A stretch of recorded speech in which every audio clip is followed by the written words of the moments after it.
ഒരു 15 സെൻറ്റ് പ്ലോട്ടിൽ ഒരു 3000 square feet home plan ചെയ്യുന്ന സമയത്ത് വളരെ ശ്രദ്ധിച്ച് ചെയ്യേണ്ട ഒരു കാര്യമാണ് ഈ സ്പേസ് മാനേജ്മെൻറ്റ് എന്ന് പറയുന്നത്. അങ്ങനെ സ്പെസിഫിക് ആയിട്ട് പ്രോപ്പറായിട്ട് സ്പേസ് മാനേജ് ചെയ്തുകൊണ്ട് ഷാനവാസ്കർക്ക് വേണ്ടിയിട്ട് കോവോ ചെയ്തൊരു പ്രൊജക്റ്റാണിത്.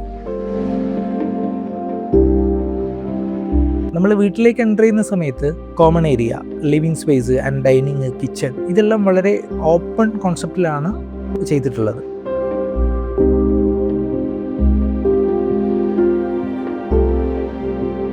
അതുപോലെ ഈ കോമൺ സ്പേസിനോട് അറ്റാച്ച് ചെയ്തുകൊണ്ട് നമ്മളൊരു പ്രൈവറ്റ് യാർഡ് ഈ പ്രൊജക്റ്റിൽ ചെയ്തിട്ടുണ്ട്. ഫാമിലി ഗ്യാതറിങ് ഇങ്ങനത്തെ സ്പേസൊക്കെ ആയിട്ട് നമുക്കിതിന് ഉപയോഗപ്പെടുത്താൻ പറ്റുന്ന രീതിയിലാണ് ഈ ഒരു യാർഡ് നമ്മൾ അലൈൻ ചെയ്തിട്ടുള്ളത്. ശരിക്കും ഇതൊരു 4 BHK ഹോമാണ്. വളരെ നീറ്റായിട്ട് എല്ലാം നല്ല രീതിയിൽ ഓരോ സ്പേസും കറക്റ്റ് അലൈൻ ചെയ്ത് വെച്ചിട്ടുള്ളൊരു പ്ലാൻ കൂടിയാണ്.